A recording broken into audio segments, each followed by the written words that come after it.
Hello, আসসালামু আলাইকুম। কেমন আছেন সবাই? অনেকদিন পরে আপনাদের মাঝে আমার আরেকটি ব্লগ নিয়ে চলে আসলাম। তো এখানে গত কয়েকদিন যাবতই বৃষ্টি হচ্ছিল।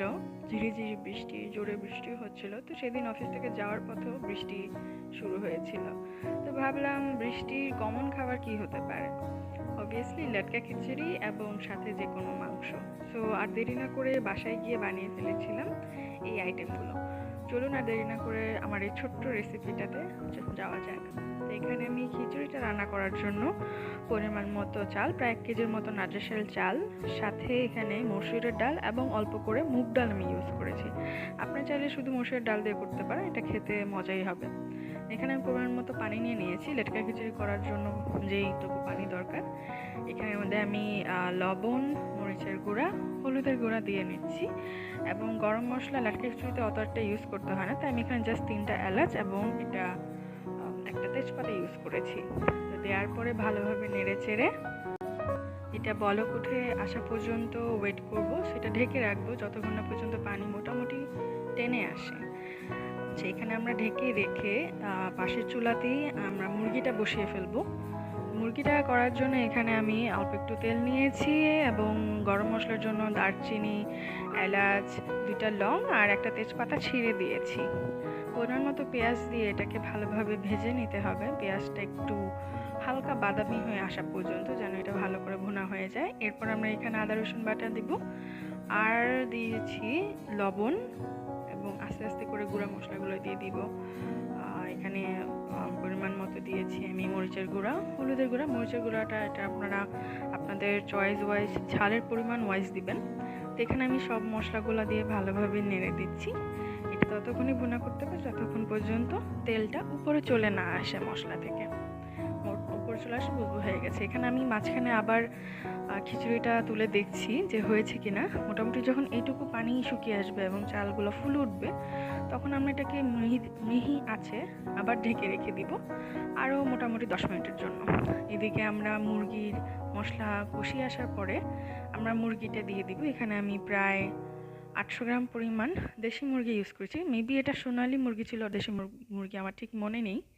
এটা মুরগিটা দিয়ে আমি ভালোভাবে নেড়ে চেড়ে দিব। ভালোভাবে নেড়ে চেড়ে হালকা ভাজা ভাজা করে এটাকেও ঢেকে রাখবো 10 মিনিটের মতো। 10 মিনিটের মতো ঢেকে রেখে এটা আমরা কুক করব। এরপরে 10-15 মিনিট পরে যখন দেখবো এটা শুকিয়ে এসেছে, তারপরে পানি দিয়ে এখানে আরও প্রায় 15 মিনিটের মতো আমরা এটাকে রান্না করব।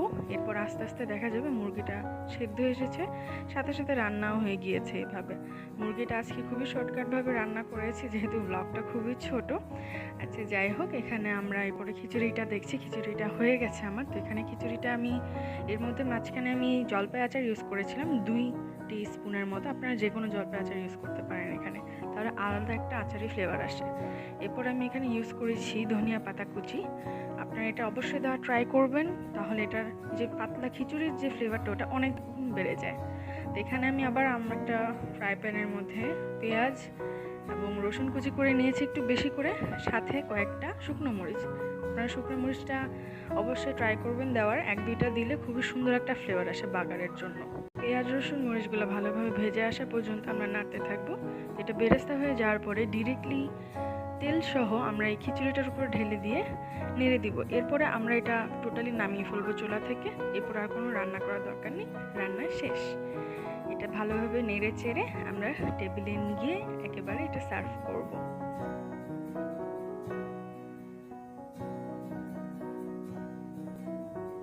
দেখুন কত সুন্দরভাবে হয়েছে, কালারটাও খুব সুন্দর এসেছে। এখানে আমি প্লেটে অল্প করে খিচুড়ি নিয়ে নিচ্ছি, সাথে নিয়ে নিচ্ছি আমার রান্না করা দেশি মুরগির পাতলা ঝোলটা। দেখুন কালারটাও কত সুন্দর এসেছে।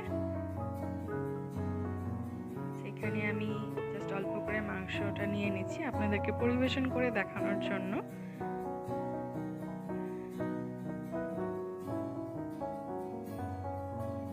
মাংসটা খুবই সফট আর খুবই মজা হয়েছিল খেতে।